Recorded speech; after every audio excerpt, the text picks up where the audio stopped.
자, 예루살렘이 침략자들에 의해 약탈당하고 전쟁이 일어나는 그런 모습이 1절, 2절에 묘사되어 있는데 AD 72년에 예루살렘이 함락당하고 이 백성들이 뿔뿔이 흩어진 그런 상황이 마치 그림을 그리듯이 보여주고 있습니다. 성읍이 함락되고 가옥이 약탈되고 부녀가 욕을 당하고 성읍 백성이 절반이나 사로잡혀 가리니 남은 백성은 성읍에서 끊어지지 아니하리라 그랬습니다. 그때 여호와께서 나가사 그 이방 나라를 치시되 이 왕이 전쟁 날에 싸움과 같이 하시리라.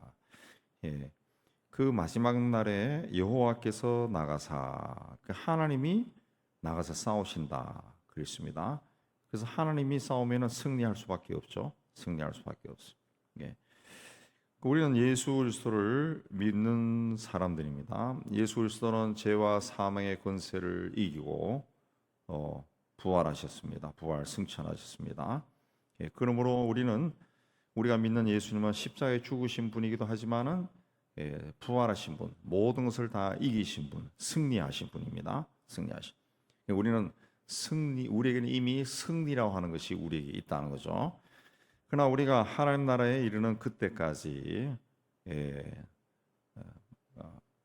마귀의 공격은 계속됩니다. 그러나 2절 말씀 보면은 그런 막 세상이 혼란스, 가옥이 성읍이 함락되고 가옥이 약탈되고 이거 부녀가 욕을 당하고 절반이나 사로잡혀가는 백성들이 그런 혼란한 가운데서도 남은 백성은 성읍에서 끊어지지 아니하리라.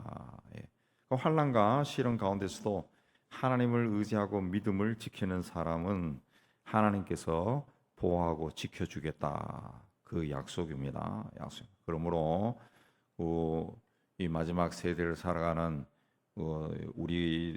우리에게도 이 세상이 점점 혼란스럽고 악하고 참 부패하고 더러운 일이 많이 일어난다 할지라도 거기에 우리가 짓눌려 지닐 이유가 없다는 거죠. 우리가 믿음을 지키고 하나님 앞에 세상이 타락할수록 온전한 모습으로 서 있으면은 그런 사람들은 하나님이 지켜주신다. 끊어지지 아니할 것이다. 그런 사람들이 계속 일어난다는 거죠. 그런 사람들이. 그러므로 나도 그런 무리 속에 들어가 있어야 됩니다. 그때 여호와께서 나가사 이 하나님의 백성들이 공격당하고 성이 함락당할 때 하나님이 가만히 보고 있지 아니하고 나가신다. 그렇습니다. 나가서 일하신다는 거죠. 이왕의 전쟁 날에 싸움과 같이 하실 것이다. 이방 나라들을 치시되 전쟁이 일어나서 이방인들이 공격해 들어와서 전쟁이 일어나는데 이 전쟁할 때 이방 나라를 치는 것처럼 하신다. 그런데 전쟁할 때 이 칼을 가지고 퉁퉁퉁퉁 그렇게 하지 않습니다. 맹렬하게 싸우는 거죠. 하나님께서 그렇게 하신다는 거죠. 그렇게 하신다. 그날에 하나님의 위엄이 얼마나 큰지 4절에 감난산은 그 한가운데가 동서로 갈라져 매우 큰 골짜기가 되어 산 절반은 북쪽으로 절반은 남쪽으로 옮기게 될 것이다. 그렇습니다. 하나님이 그렇게 엄청난 위엄으로 임하신다는 거죠. 또 5절에 보면은 나의 하나님 여호와께서 임하실 것이다. 임하실 것이다. 그때가 되면은 하나님이 임하실 것이다. 이 나의 하나님 여호와, 나의 하나님은 그냥 우리가 이 피상적으로 알고 있는 이 창조주 하나님 그게 아니라 내가 만난 하나님 그런 뜻입니다. 내 삶 속에서 구체적으로 나를 위해 일하시는 하나님, 그 하나님이 나의 하나님, 나의 하나님, 나의 하나님. 그리고 6절부터 그날에는 빛이 없겠고 그렇습니다. 그날 하나님의 날에 대한 묘사가 여러 가지 나오는데 그날은 어떤 날이냐? 7절에 여호와께서 아시는 한 날이다. 아시는 한 날. 한 날은 특별한 날, 하나님의 구원이 완성되는 특별한 날, 그걸 이야기하는 겁니다. 하나님만 아시는 날입니다. 하나님만 아시. 그래서 예수께서도 그날은 천사도 알지 못하고 예수님 자신도 모른다 그랬습니다. 그게 하나님의 날인데, 여호와의 날인데, 마지막 날, 세상을 심판하시는 날, 마지막 날인데, 그걸 7절에 여호와께서 아시는 한 날이다 그랬습니다. 천사도 주님도 모르는 그날, 하나님만 아시는 그날, 그날의 주인공은 하나님이시죠. 하나님.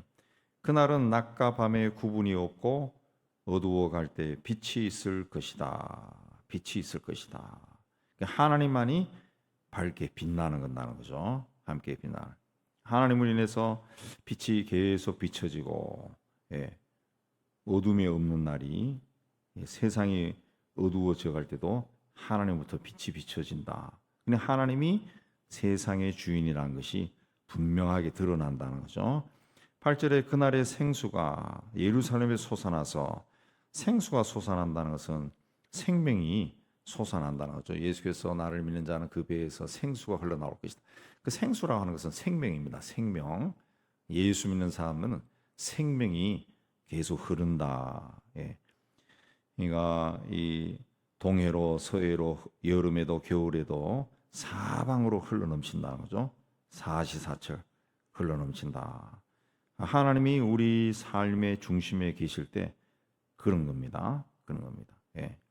하나님이 우리의 삶을 주관하시고 다스릴 때 생명이 우리 삶 속에서 흘러넘치는 거죠. 그래서 우리 예수 믿는 사람들은 그 세상에서 어떤 환난이나 또 병으로 고통을 당해도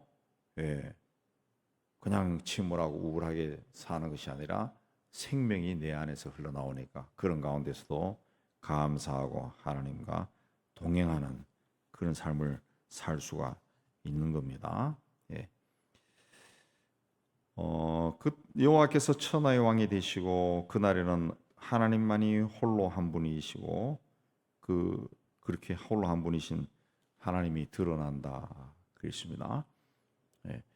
하나님이 나타나면은 11절에 사람이 그 가운데 살며 다시는 저주가 있지 않을 것이다. 하나님이 오시면은 예루살렘의 평안이 서리로다. 하나님의 샬롬이 임하는 거죠. 12절에 예루살렘에 친 모든 백성에게 여호와께서 내리실 재앙은 이러하니 곧 섰을 때 그들의 살이 썩으며 눈동자가 눈구멍 속에 썩으며 혀가 입 속에 썩을 것이고 썩는다. 살과 혀가 눈이 썩는다. 그렇습니다. 썩는다. 우리가 잘못되어 갈 때 하나님이 매를 드시는 것은 우리를 사랑한다는 증거입니다.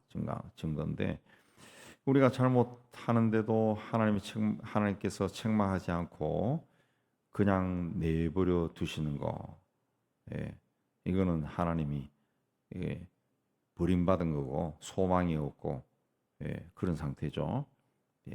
그러니까 이 12절 말씀은 예루살렘을 친 모든 백성, 예루살렘 하나님의 백성을 공격한 자들에게 하나님 내리실 재앙이 그러하다는 거죠. 살이 썩고 눈동자가 썩고 혀가 썩을 것이다. 소망이 없다는 거죠. 소망이 없다. 마지막 때 하나님의 백성들을 공격한 자들에게는 하나님이 치신다는 소망이 없다는 거죠. 그날에 그들을 크게 요란하게 하시니 피차 손으로 붙잡으며 피차 손을 들어 칠 것이고, 그날이 되면은 하나님이 세상을 심판하는 그날이 되면은 이 피차 서로 싸운다. 서로 싸우고 서로 미워하게 된다. 서로 미워한다. 서로 미워하면은 이게 지옥이죠. 가족이 부부가 서로 미워하고 부모와 자식들이 서로 미워하고 그러면은 그 자체가 살아있는 지옥이죠. 살아있는 지옥. 교회 공동체가 하나님을 미워하고 교인들끼리 미워하면 그게 지옥이죠. 지옥. 하나님의 마지막 이 징벌이 미움이라는 거죠. 미움과 싸움. 서로 미워하고 다투고 싸우는 거. 이 오늘 우리 세상이 그래요. 이 세상이. 그러니까 이 주님이 오실 때가 가까워지면은 절대로 세상이 평화로워지지 않습니다. 평화로워지지 않. 그러니까 어떻게 보면 우리는 우리 생전에 주님이 오실 수도 있겠죠. 그런 어떤 소망 가운데 있지만은 한편은 우리가 사는 세상이 굉장히 악해진다는 거죠. 예, 굉장히 견디기 힘든 거. 예, 그래서 뉴스를 들으면 막 분노가 막 올라오는 그런 시대. 오늘 우리 시대가 그러죠. 예, 우리 시대. 음, 그래서 뉴스를 제가 잘 안 봐요. 성격이 제가 못 돼가지고 좋지 않은 뉴스 보면 막 흥분해서 그 뉴스를 안 봐요. 그러니까 이 앞으로도 점점 그렇게 심해질 겁니다. 우리나라 보세요. 얼마나 서로 미워하며 우리 이 대한민국도 서로 미워하고 탈북자들 이야기 들어보면은 그 동네도 서로 막 미워하고 서로 때리고 죽이고 남과 북도 서로 때리고 죽이고 중국 보더라도 중국도 그 내부조들 하면 얼마나 그 갈등이 심합니까? 내부적으로 서로 미워하고 죽이고 뭐 러시아가 전쟁하고 있지만 러시아 내부적으로도 굉장히 복잡하대요. 복잡하대. 그러니까 점점 이렇게 서로 미워하고 판단하고 싸우고 이게 점점 심해진다는 거죠. 아우 세상이 왜 이럴까? 아유 막 이런 막 한숨이 나오는 그런 세상이 되어가는 거죠. 점점 심해져. 점점 심. 하나님이 벌을 내리는. 뭐 하나님이 직접 손을 들어가지고 망하게 하고 치고 이게 아니라 피차 손으로 붙잡고 손을 들어 친다. 서로 미워하게 한다. 서로 미워하게 한다. 유다도 예루살렘을 싸우려니 이때 사방에 있는 이방 나라들의 보하고 금은과 의복이 심히 많이 모여질 것이요. 예. 이 유다 예루살렘에 싸운다. 이때 사방에 있는 이방들 그 침략하는 사람들의 보화들이 막 모인다는 거죠. 모인다는. 예. 그걸 예. 취한다는 거죠. 자기가 가지고 있는 것들을 뺏기는 거 그보다 원통한 것이 없죠. 근데 하나님이 그렇게 하신다. 그렇습니다. 하나님. 그러니까 우리가 하나님이 주신 것을 가지고 하나님께 헌신하고 충성하면은 하나님이 우리에게 복을 주지만은 그 하나님이 주신 것으로 자기만을 위해서 사용하면은 그건 결국 은혜를 땅속에 묻어두는 것이고 결국 하나님부터 상도 없고 그 뺏긴다는 거죠. 하나님이 다 뺏어버린다는 거죠. 다 뺏어버려. 하나님이 우리에게 주신 것이 있으면은 하나님을 위해 정말 잘 사용해야 됩니다. 잘 사용하면은 하나님이 더해 주시죠. 더해 주시죠. 먼저 그의 나라와 그 일을 구하라. 그렇습니다. 그리하면 하나님이 더해 주신 복의 근원이 되는 거죠. 복의 근원. 근데 그걸 막 아껴가지고 자기 막 몸에 끌어안고 살아도 가져가지도 못하고 제가 어떤 변호사가 쓴 글 읽어보니까 거기 나왔 자기가 어떤 분의 변호를 하는데 돈이 엄청나게 많대 현금이. 그래서 강남에 있는 어떤 은행에 개인 금고에 가는데 그 90이 다 된 노인이 비척비척 하면서 지팡이 짚고 걸어가면서도 개인 금고 그쪽에 갈 때 누가 따라오는 걸 경계하면서 막 본다는 거예요. 본다는 거예요. 예. 그리고 문을 열고 쪼물락쪼물락 뭘 만진다는데 왜 저렇게 사나 그 생각을 한다더라. 늘. 왜 저렇게 사나? 있는 거 쓰지도 못하고 저렇게 사나. 예. 그 있는 걸 쓰면 얼마나 좋겠어요. 쓰면은 거기 혜택 받은 사람들이 고맙다 그러고 얼마나 좋겠어요. 그걸 못하는 사람들이 있다는 거죠. 그걸 못하는 사람들이 있다. 그럼 결국 그게 땅에 묻어버리는 거예요. 땅에 묻어버린다는 것은 진짜 가지고 있는 걸 땅속에 묻고 있는 게 아니라 잘 쓰지 않는 것이 땅속에 묻어버린 건데 결국 하늘나라에 가서도 하나님으로부터 그 받을 복도 없고 또 자기가 남겨둔 거는 나중에 다 흩어지는 거예요. 다 흩어집니다. 다 흩어지. 15절에 말과 노새와 낙타와 나귀와 지내는 모든 가축에 미칠 재앙도 그 재앙과 같을 것이다. 죄는 가는 곳마다 타락시키고 더럽히고 서로 싸우게 하고 밉게 하고 미움이 막 주고 그렇게 해요. 그러니까 그 죄의 영향이 얼만큼 미치느냐 가축에게도 그렇다는 거죠. 가축. 예. 가축에게도. 예. 가축에게도. 그러니까 세상에도 보면은 아주 나쁜 마음으로 사는 사람들은 사람들이 키우는 가축도 나쁜 것 같아. 예. 아주 강아지 데리고 다니는 사람도 보면은 착해 보이는 사람은 강아지도 이뻐 보이는데 좀 그렇지 않은 사람은 걔도 그냥 뿔독 같은 걸 데리고 막 다니는 것 같아. 막 보면 무서워요 그냥. 사나운 개를 막 끌고 다니고 그러다가 사고 나고 그러죠. 하나님의 재앙은 사람만이 아니라 그 사람이 속한 땅에 있는 가축에게까지 미친다. 그렇습니다. 마지막 날에는 그렇다는 거죠. 근데 16절 보면 예루살렘을 치러 왔던 이방 나라들 중에 남은 자가 해마다 올라와 하나님께 경배하고 초막제를 지킬 것이다. 예루살렘을 치러 왔던 나라들 중에 하나님의 은혜를 입어서 하나님을 예배하는 자들이 있다는 거죠. 예배하는 자들. 이건 이제 이방 나라들 중에 예, 그 이방 나라에 복음이 전파되어 하나님의 백성이 되는 자들이 있다는 거죠. 예, 하나님의 백성이 되는 자들이 있다는 거죠. 예. 그 러시아 우크라이나 전쟁에도 보면 러시아 병사들이 그 쓴 글들 가끔씩 이렇게 외신에서 나오고 하는 것도 또 보면은 그들 중에는 독실한 크리스찬들이 있잖아요. 그 총 쏘는 걸 싫어한다 하지. 예. 그리고 어떤 병사는 그 탈령해버리나 탈령해가지고 우크라이나 쪽으로 넘어가는 일도 있고 그 사람을 어떻게 죽이냐 해서 못하는 그런 사람들이 있다는 거죠. 예. 그 17절에는 보면 땅에 있는 족속 중에 그 왕 만군의 여호와께 경배하리 예루살렘 올라오지 아니하는 자들에게는 비를 내리지 아니할 것이다. 글쎄요. 그 마지막 때에도 하나님을 경배하지 않는 자들, 예루살렘은 꼭 저 이스라엘이는 예루살렘이라기보다도 이제 하나님이 계신 처소, 뭐 그걸 이해합니다. 그런 자들에게는 뭐 오늘 이해하면은 교회가 되겠죠. 비를 내리지 않는다, 은혜를 베풀지 않는다. 그랬으면 은혜를 베풀지 않는다. 예. 그 재앙이 오히려 18절에 내릴 것이다. 19절에 애굽 사람이나 이방 나라 사람이나 초막제를 지키러 올라오지 아니하는 자가 받을 복이 벌이 그러하니라. 벌이 내린다는 거죠. 그날에는 말방울이까지 여호와께 성결이라 기록될 것이다. 여호와의 전에는 모든 소치, 제단나 주발과 다름이 없을 것이니. 이 소천, 여호와의 전에 성전에는 소천, 그 제물을 삶는 제물로 바치는 짐승의 고기를 삶는 소치고 주발은 그 피를 담는 그릇입니다. 예, 예.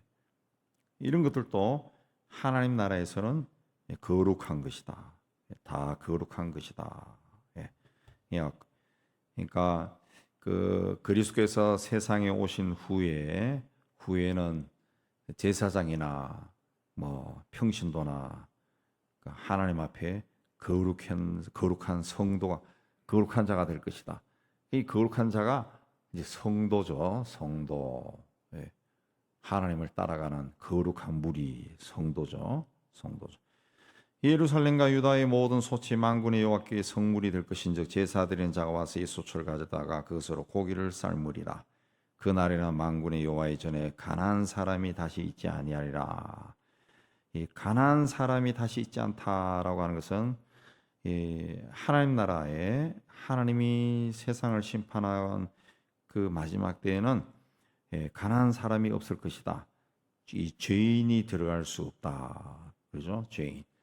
구약 시대에 그 가나안 땅을 정복할 때 가나안에 사는 사람 다 죽여라 하는 것은 하나님이 살육을 좋아하는 하나님이라는 것이 아니라 가나안은 이제 죄인이죠, 죄인. 예. 죄를 미워하시는 하나님을 이야기하는 거죠. 죄를 미워하는.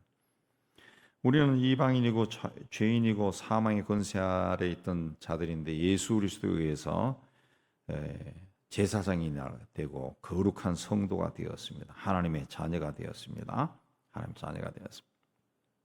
그러므로 우리는 세상에 살 때 세상이 아무리 부패하고 타락하고 자기만을 위하는 이기적인 세상으로 변하고 막 그렇게 된다 할지라도 오늘 말씀 나온 것처럼 남은 백성은 끊어지지 아니하리라 한 것처럼 우리는 끝까지 하나님 앞에 남아있는 백성이 돼야 돼.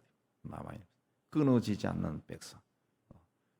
그러니까 내가 그 마지막까지 못 견디고 그냥 세속적으로 변해버리고 세상을 사랑해서 막 넘어가고 그렇게 한다 할지라도 끊어지지 않는다. 또 다른 사람이 또 하나님 앞에 온전하게 살기 위해 애쓰는 사람이 또 등장한다는 거죠. 그러니까 우리 마지막 시대에 자기 믿음을 지켜야 할 이유가 거기에 있는 거예요.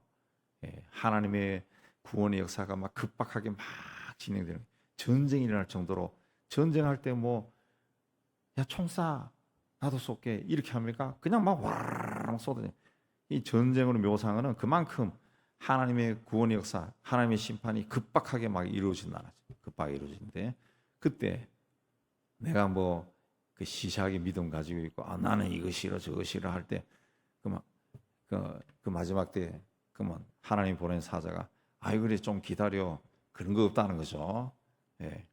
내가 하나님 떠나면은 제끼고 그 다음 사람 들어와 라고, 넌 이쪽에 가, 또 여기서 넘어지면 제끼고 그 다음 사람 들어와, 끊어지지 아니하리라. 끊어지지 아니하리라. 계속 일어난다는 거죠. 그래서 이 마지막 때는 자기 믿음 지키는 것도 굉장히 중요합니다. 자기 믿음. 자기 믿음 어떻게 지내냐? 성경을 읽어야죠. 성경을 읽어야 돼. 정말 계속 말씀드리지만은 한국 기독교인들은 성경을 안 읽습니다. 진짜 안 읽습니다. 여러분 솔직하게 여러분 자신을 보세요. 집에 성경에 줄 쳐진 성경이 있는지, 연필로 줄치고 볼펜으로 줄치고 빨간 이 색연필로 줄치고 형광펜을 줄친 이 창세기에서 계시록까지 그런 성경책이 있는 사람이 있겠죠? 대부분이 없습니다. 대부분이 없어요. 왜? 그렇게 해서는 세상이 막 급박하게 변해가면은 자기 믿음 못 지킵니다. 급박하게 변해간다는 것은 세상이 막 타락하고 막이 그 악한 자들이 막 그 시커먼 놈들이 막 달겨들고, 그게 꼭 그것만 이야기하는 것이 아니라 세상이 정말 천국처럼 좋아진다는 그런 뜻일 수도 있습니다. 너무 좋아지는 세상이. 저는 오래전에 몇십 년 전에 벌써 그런 이야기 들었는데, 이 돈이 많으면은 우리나라는 천국이야, 그렇게 이야기하더라고. 돈 많은 사람이 그 이야기하더라고. 돈이 많으면은 다른 데 갈 필요 없어. 이 한국이 천국이란 거예요. 다 누리고 사니까, 자기가 살아보니까 천국이래 여기가. 그러면 믿음을 가질 수가 없죠. 가질 수가 없습니다. 그러니까 우리가 어떤 막 환란이 닥치고 그러면 자기 믿음 막 지킬 수 있어요. 오히려. 그러나 세상의 모든 게 풍요로워지고 넉넉해지고 막 눈을 현혹시키고 막 이 맛있는 거 먹어 닦고 그러면 이게 부패지죠. 타락해지죠. 사람이 하나님이 떠난다는 거죠. 오히려 그런 사탄은 천사처럼 오기 때문에 오히려 마지막 때 유혹은 그렇게 올 수가 있습니다. 그래서 관심이 그저 내 자식들 출세하는 거, 성공하는 거 막 그거예요, 그거. 근데 자식을 주신 분이 누구냐? 그걸 생각해야지. 하나님이 보내셨어요. 그럼 하나님이 뜻이 얘를 통해 일어나도록 부모가 붙잡고 기도하는 것이 더 중요하지. 막 오늘은 A 학원, 내일은 B 학원 그렇게 한다 해서 내가 죽은 후에 애가 잘 되나요? 내 눈으로 이거 좀 잘 됐네라고 느낄 뿐이지, 내가 죽은 후에 어떻게 될지 알 수 없어요. 알 수 없어요. 200년 살며 자기 자식 지켜봐도 알 수가 없다고. 그러니까 노아는 안 그랬나요? 600살 되던데. 근데 그러니까 우리가 하나님 앞에 온전하게 서야 됩니다. 그러니까 세상이 풍요로워지고 아름다워지고 세상이 천국처럼 변한다 할지라도, 혹은 세상이 악하게 변한다 할지라도 하나님 앞에서 끊어지지 않는 남은 사람이 되어야 돼요. 그렇게 해서 하나님의 은혜와 복이 여러분을 통해 온 세상에 전파되어 나가기를 주님의 이름으로 축복합니다.